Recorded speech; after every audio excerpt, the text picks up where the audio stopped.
नमस्कार दोस्तों, एक बार फिर से स्वागत है आपका मेरे चैनल वेल्थ क्रिएटर पे। तो दोस्तों, आज हम एक और नए आईपीओ के साथ डिटेल डिस्कशन करेंगे और जानेंगे उसके बारे में।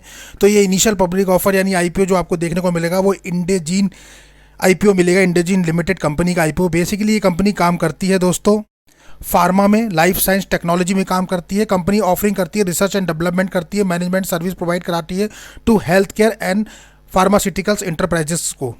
तो बेसिकली ये कंपनी को बताती है कि वो कैसे ग्रो कर सकती है, क्या उनकी रिसर्च और डेवलपमेंट में भी हेल्प करती है। तो ये सारे काम जो है इंडिजेन कंपनी करती है। बेसिकली इस वीडियो के माध्यम जानेंगे, कंपनी की डिटेल पूरी जानेंगे, आईपीओ के इंपॉर्टेंट डेट्स क्या होने वाली है वो इस वीडियो में जानेंगे, लॉट साइज क्या है, प्रमोटर की होल्डिंग कितनी है अभी ये जानेंगे, फाइनेंशियल और फंडामेंटल पे चर्चा करेंगे, और सबसे इंपॉर्टेंट पॉइंट है जीएमपी में क्या डिमांड चली है, ग्रे मार्केट में क्या डिमांड बनी है, वो सब इस वीडियो के माध्यम से हम डिटेल डिस्कशन करेंगे और जानेंगे कि हमें इस आईपीओ में अप्लाई करना चाहिए, अप्लाई करें या अवॉइड करें, और ये एक मौका बन सकता है हमारे लिए या धोखा है, ये सब कुछ डिटेल डिस्कशन करेंगे। पर उससे पहले वीडियो को लाइक, शेयर और सब्सक्राइब करना बिल्कुल ना भूलिए दोस्तों। तो दोस्तों, वीडियो में आगे बढ़ते हैं और बात कर लेते हैं इस आईपीओ के बारे में।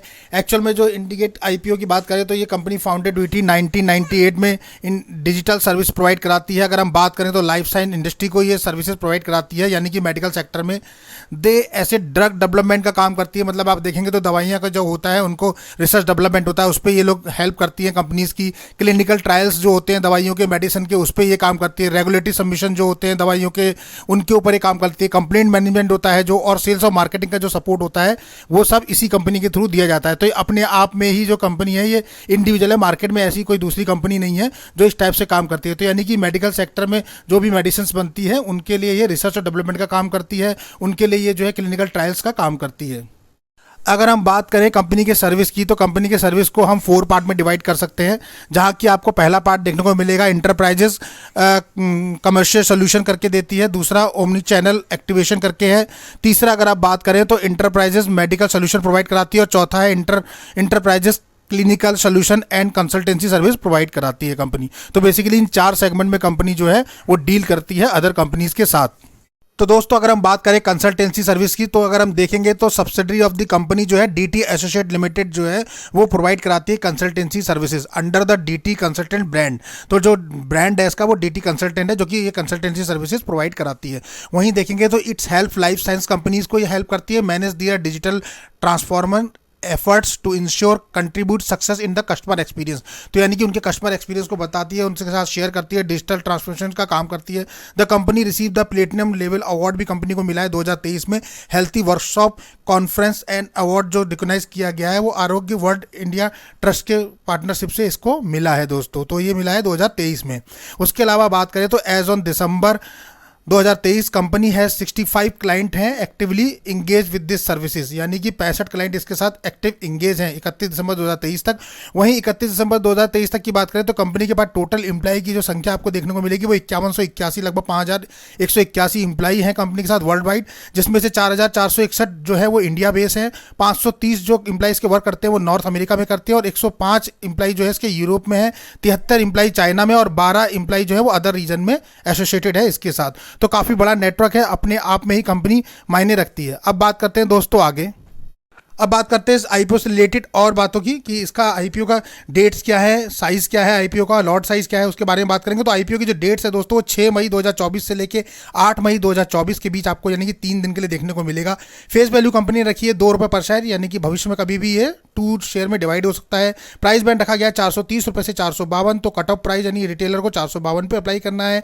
लॉट साइज है 33 शेयर का। इशू साइज की बात करें तो काफ़ी बड़ा इशू साइज है, 1841 करोड़ का इशू साइज देखने को मिल रहा है, जिसमें फ्रेश इशू की बात करें तो 760 करोड़ का है। तो काफ़ी अच्छा है 760 करोड़, और बाकी सारा ऑफर फॉर सेल है, यानी कि करीबन 1081 करोड़ के लगभग का ऑफर फॉर सेल है, यानी प्रमोटर अपनी हिस्सेदारी को बेच रहे हैं। वहीं एम्प्लॉई का डिस्काउंट जो है वो ₹30 पर शेयर रखा गया है, और ये आईपीओ आपको एनएससी बीएससी दोनों पर लिस्ट होता हुआ दिखाई देगा। अगर इंडेजीन आईपीओ के लॉट साइज की बात करें तो एक लॉट में आपको 33 शेयर देखने को मिलेंगे, यानी कि रिटेल कैटेगरी में एक लॉट 33 शेयर का, जिसके लिए आपको 14,916 रुपये पे करने हैं। रिटेल में मैक्सिमम में 13 लॉट तक आप अप्लाई कर सकते हैं, जिसमें 429 शेयर आपको मिलेंगे, 1,93,000 रुपये। स्मॉल एचएनआई में मिनिमम 14 लॉट अप्लाई करने होते हैं, जिसमें 462 शेयर मिलेंगे, 2,08,000 रुपये पे करने हैं। मैक्सिमम स्मॉल एचएनआई में 67 लॉट अप्लाई कर सकते हैं, 2,211 शेयर मिलेंगे, 9,99,000। और बिग एचएनआई मिनिमम में 68 लॉट आपको अप्लाई करने हैं, 2,244 शेयर मिलेंगे, 10,14,000 रुपये आपको इसके लिए पे करने पड़ेंगे। वहीं हम प्रमोटर होल्डिंग की बात करें तो बीसीपी टॉप पीसीओ जो है इसका जो है प्रमोटर है, वन ऑफ सिंगल प्रमोटर, और अगर शेयर होल्डिंग की बात करें तो 30.71% इसके पास है, यानी इससे पहले भी ये करीबन 70% इक्विटी डाइल्यूट कर चुका है। अब बात करें रिजर्वेशन चार्ट की तो क्यूआईबी के लिए काफ़ी अच्छा है, मतलब 50% का कोटा वही रखा है एज यूजुअल, जैसे अदर आईपीओ में आपको देखने को मिला। रिटेल भी 35% के लगभग है, और एचएनआई कैटेगरी आपके लिए 15% के लगभग यहाँ पर देखने को मिलेगी। तो वही 35% का पोर्शन काफ़ी अच्छा है, क्योंकि आईपीओ का शायद 1800 करोड़ का है, तो लगभग लगभग अच्छा खासा है। तो दोस्तों हम बात कर लेते हैं फाइनेंशियल स्टेटमेंट की, जो कि बहुत ही इंपॉर्टेंट पैरामीटर है, और किसी भी कंपनी का फाइनेंशियल स्टेटमेंट ही बताता है कि वो कंपनी आगे चल के हमें प्रॉफिट देगी या लॉस देगी, और कितना स्ट्रांग उसका जो है फाइनेंशियल होगा, उतना ही कंपनी के प्रॉफिट देने के चांसेस ज़्यादा बनेंगे।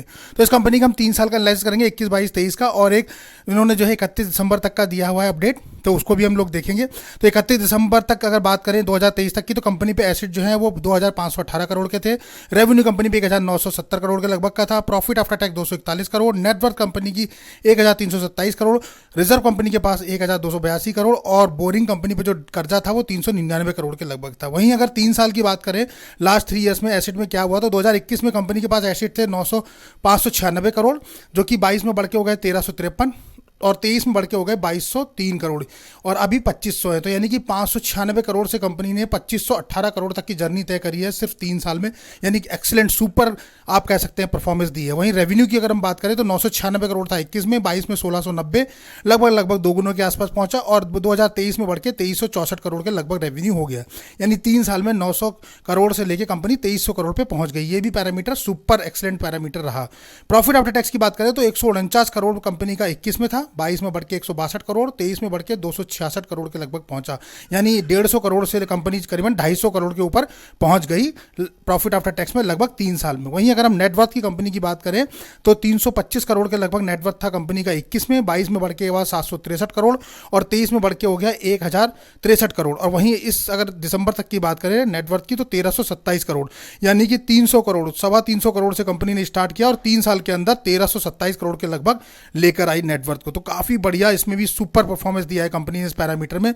वहीं रिजर्व और सरप्लस की बात करें कंपनी पे रिजर्व आज की डेट में कितना है, तो काफ़ी अच्छा है दोस्तों। 3 साल पहले 2021 में कंपनी पे 324 करोड़ रिजर्व थे, जो 22 में बढ़ के 763 हुए, और 23 में बढ़ के 1019, और आज की डेट में 1282 करोड़ का रिजर्व कंपनी पे है। वहीं कर्जे की बात करें तो 24 करोड़ का कर्जा मात्र था 21 में, 22 में घट के हो गया 18 करोड़, यानी कि 24 से 18 करोड़ कर्जा डिक्रीज किया है। वहीं फिर से इंक्रीज हो गया 394 करोड़, और आज की डेट में 399, मतलब 400 करोड़ के लगभग का कर्जा है। पर अगर रिजर्व की बात करें कंपनी के पास एक्स्ट्रा कैश कितना पड़ा हुआ है, तो कंपनी पे रिजर्व की बात करें तो 1282 करोड़ है, वहीं कर्जा केवल 400 करोड़ का है, यानी अपने कर्जे से 3 गुना 3 टाइम के लगभग कंपनी पे कैश रिजर्व है। यानी कि ऐसी कंपनी को हम कैश रिच कंपनी कहते हैं, जिसके पास कर्जा जो है अपने डेब्ट से भी ज़्यादा हो। तो कंपनी कभी भी अपने डेब्ट को खत्म कर सकती है, और ऐसी कंपनी बहुत कम देखने को मिलती है जो प्रॉफिट में रहे और कैश रिच कंपनी हो। तो ये वन ऑफ द देम है जिसमें कि कैश रिच कंपनी है, काफ़ी कैश है। तो कुल मिला के अगर हम बात करें तो काफ़ी अच्छा परफॉर्मेंस दिया है, यानी कि अगर हम बात करें तो इसके फाइनेंशियल जो है काफ़ी स्ट्रांग है। अगर हम देखें सारे फाइनेंशियल, ताकि अगर हम एसेट की बात करें, रेवेन्यू की बात करें, प्रॉफिट आफ्टर टैक्स की, नेटवर्थ की बात करें, तो सबका सब जो है काफ़ी अच्छा है। और इस आईपीओ के आने के बाद मुझे लगता है कि कंपनी डेब्ट फ्री हो जाएगी, क्योंकि अपने कर्जे को भी रिड्यूस करेगी। तो कंपनी जल्दी जो है वो कर्जा मुक्त हो जाएगी इस आईपीओ के आने के बाद, तो यानी काफ़ी स्ट्रांग हो जाएगी, क्योंकि कंपनी के पास कैश तो काफ़ी पहले से ही, और अगर परफॉर्मेंस भी देखें तो ओवरऑल परफॉर्मेंस काफ़ी अच्छी कंपनी शो कर रही है। की परफॉर्मेंस इंडिकेटर की अगर हम बात करें तो मार्केट कैपिटलाइजेशन जो हमें देखने को मिल रहा है वो 10,814 करोड़ के लगभग का कंपनी का काफ़ी बड़ा है। वहीं अगर केपीआई में देखें तो डेब्ट टू इक्विटी, जैसे हम पहले भी बोल रहे थे, काफ़ी कम है, तो 0.3 है, यानी कि 1 से नीचे होती है तो एक्सीलेंट होती है। तो आप देख सकते हैं काफ़ी अच्छा है। RONW रिटर्न ऑफ नेटवर्थ की बात करें तो 18% है, यानी कि 15% से ऊपर सुपर ही माना जाता है, तो काफ़ी अच्छा है। पर अगर हम वही EPS की बात करें तो 11.96 है, और पोस्ट IPO आने के बाद 13.48 यानी 13.48 हो जाएगा। PE रेशियो की बात करें तो 37.78 है, और पोस्ट IPO के बाद 33.53 हो जाएगा। क्योंकि इसका कोई कंपटीटर है नहीं मार्केट में इस कंपनी का, तो हम पी तो एनालाइज नहीं कर सकते, पर फिर भी हमें लगता है कि पी थोड़ा महंगा है। 37 काफ़ी हाई वैल्यूएशन कंपनी ने मांगा है। इस पर थोड़ा सा अगर कंपनी रिड्यूस करती तो इन्वेस्टर और प्रॉफिट गेन कर सकता था, पर आईपीओ का साइज काफ़ी बड़ा है, तो उस हिसाब से भी देखना पड़ेगा। पर देखा जाए तो पी जो है वो काफ़ी महंगा दिख रहा है अभी, अगर हम आज के नज़रिए में देखते हैं तो। पर कुल मिला के अगर कंपनी के फाइनेंशियल की बात करें तो फाइनेंशियली कंपनी काफ़ी अच्छा साउंड कर रही है, प्रेजेंट कहीं भी नेगेटिव नहीं दिखाई दे रही है। अगर हम फंडामेंटली भी कंपनी देखें तो फंडामेंटली भी कंपनी काफ़ी स्ट्रांग है। यानी आप बात कर लीजिए, अगर डेब्ट टू इक्विटी की बात कर लीजिए, या फिर कैश सरप्लस की बात कर लीजिए, या फिर एसेट की बात कर लीजिए, नेटवर्थ की बात कर लीजिए, तो वहाँ कंपनी अपने को काफ़ी स्ट्रांग प्रेजेंट कर रही है। तो कुल मिला के फाइनेंशियली तो कंपनी काफ़ी स्ट्रांग है, मतलब नो डाउट। अगर जो लोग लॉन्ग टर्म के लिए करना चाहें तो वो बने रह सकते हैं। पर यहाँ कोई भी बाई और सेल का रिकमेंडेशन दोस्तों नहीं दिया जा रहा है। ये वीडियो सिर्फ नॉलेज पर्पज से, आपको अपना रिस्क और अपना एनालिसिस खुद करना है दोस्तों। सो अगर हम बात करें ऑब्जेक्टिव ऑफ इशू की, तो कंपनी ये ऑब्जेक्टिव क्यों लेकर आई है, तो देखेंगे तो आप रीपेमेंट और प्री पेमेंट जो है कंपनी के जो बोरिंग्स चढ़े हुए हैं, मटेरियल सब्सिडी जो उनकी है, ISS और होल्डिंग जो दिया हुआ है उसको इन्होंने पूरा करना है। फंडिंग वर्किंग कैपिटल रिक्वायरमेंट है इनको अपनी कंपनी के लिए, जो कि मटेरियल सब्सिडी है इनको उसके लिए चाहिए, और जनरल कॉर्पोरेट पर्पस है। तो यानी यहाँ कंपनी जो पैसा है वो ग्रोथ पे खर्च करने वाला है, और कुछ हिस्सा जो उसका है वो अपने कर्जे को रिमूव करेगी। तो मुझे लगता है कि इन फ्यूचर में कंपनी जो है ग्रोथ पैटर्न पे काफ़ी अच्छा प्रॉफिट कमा के देने वाली है। अभी सबसे इंपॉर्टेंट पैरामीटर की बात कर लेते हैं, जो कि इंपॉर्टेंट डेट्स है दोस्तों, तो उसको याद रखिएगा। इंपॉर्टेंट डेट्स कौन सी होने वाली हैं, तो ये IPO आपको ओपन होता हुआ दिखाई देगा 6 मई को, यानी कि 6 मई से लेके और 8 मई के बीच में आपको IPO दिखाई देगा। उसके बाद अगर आप देखें तो इस IPO का जो है 3 दिन के लिए दिखेगा। बेसिस ऑफ अलॉटमेंट आपको दिखेंगे 9 मई को, यानी कि अगर आपको अलॉट होता है तो 9 मई तक आपको पता लग जाएगा। रिफंड इनिशिएट भी 10 मई तक आपके अकाउंट में हो जाएंगे, और अगर शेयर आपको अलॉट होते हैं तो क्रेडिट आपके डीमेट अकाउंट में 10 मई को सेम डे हो जाएंगे। लिस्टिंग आपको 13 मई को होते हुए दिखेगी, और cut off time UPI mandate से अप्लाई करने का है 8 मई शाम 5 बजे से पहले पहले अप्लाई कर लेना है। वहीं GMP की बात करें दोस्तों, ग्रे मार्केट प्रीमियम की क्या डिमांड बनी हुई है, तो काफ़ी अच्छी डिमांड देखने को मिली है। जब तक ये वीडियो बनाया था उस समय तक 44-45% की डिमांड निकल के आ रही है, यानी काफ़ी अच्छी डिमांड है। अगर हम देखें तो IPO का जो प्राइस बैंड रखा गया है वो 452 रुपये है। वहीं GMP 200 पे ट्रेड कर रही है, यानी कि 50% के लगभग पहुंचने वाली है। 652 पे लिस्टिंग एक्सेप्टेड बोल रहा है कि हो सकती है, तो यानी आप मार्के चलिए एस्टिमेटेड लिस्टिंग 44% पे दिख रही है। फायर रेटिंग 4 की है। 841 करोड़ के लगभग का ये IPO इशू साइज, यानी 18.5 करोड़ के 1840 करोड़ के लगभग का है। 33 का लॉट है एक शेयर में, ओपन होगा 6 मई को, 8 मई को क्लोज, 9 मई को अलॉटमेंट और 13 मई को लिस्टिंग होते हुए दिखाई देगी। अब सबसे इंपॉर्टेंट पॉइंट ये कि हमें लिस्टिंग गेन कितना मिल रहा है, यानी अगर अमाउंट की बात करें तो 6,600 रुपये पर लॉट पे आज की डेट में दिखाई दे रहा है दोस्तों। वहीं अगर लॉट बात करें तो लगभग हमारा 15,000 का लॉट ही रहता है, और 200 का वही GMP चल रहा है, और 33 शेयर एक लॉट में है, तो 200 × 33 मतलब 6600 रुपये लगभग आपको मिलने हैं। 15,000 के लगभग का आप इन्वेस्टमेंट मान के चलिए, और 6,600 रुपये लगभग आपको पहले ही दिन बनते हुए आज की डेट में दिख रहे हैं। पर GMP दोस्तों अप डाउन करती रहती है, तो जब तक हम वीडियो बना रहे हैं तब तक अगर हम देखें तो 15,000 रुपये में 21,600 रुपये लगभग बनते हुए दिख रहे हैं पहले ही दिन। तो काफ़ी अच्छा डिमांड बना हुआ है। मतलब यूजुअली हमारा जो ब्रेकिट होता है वो 20% से 30% के बीच में होता है, पर ये उसको क्रॉस कर गया, तो मुझे लगता है सेफर साइड में आ गया। पर फिर भी यहाँ कोई बाई सेल की रिकमेंडेशन नहीं है। अभी भी मार्केट बहुत ही अप डाउन ट्रेंड में चल रहा है, तो थोड़ा सा रिस्की रह सकता है। तो मुझे लगता है कि अभी हमें वेट और वॉच करना चाहिए, और फर्स्ट डे के सब्सक्रिप्शन और सेकंड डे के सब्सक्रिप्शन स्टेटस के बाद ही कुछ डिसाइड करें कि अप्लाई करें या अवॉइड करें। पर जिन लोगों को लॉन्ग टर्म के लिए अप्लाई करना है वहाँ कंपनी बेहतरीन है, क्योंकि कंपनी के फाइनेंशियल और फंडामेंटल काफ़ी स्ट्रांग है। और लिस्टिंग गेन के लिए तो अभी हमें पहले दिन का सब्सक्रिप्शन देखने के बाद ही अप्लाई करने की सोचनी चाहिए। तो दोस्तों बस ये एक छोटा सा वीडियो था हमारा अपडेट, पर यहाँ कोई भी आपको बाई और सेल का रिकमेंडेशन नहीं दिया जा रहा है दोस्तों। ये वीडियो सिर्फ नॉलेज पर्पज से बनाया गया है, जहाँ हम आपकी नॉलेज को थोड़ा अपडेट कर पाएँ और आपको बता पाएँ कि IPO में क्या क्या है और कंपनी जो है किस पैटर्न पर काम करती है। अगर आपको हमारा वीडियो पसंद आए तो वीडियो को लाइक शेयर और सब्सक्राइब करना बिल्कुल ना भूलिए। मिलते हैं अपने ऐसे ही नेक्स्ट वीडियो में, तब तक के लिए नमस्कार।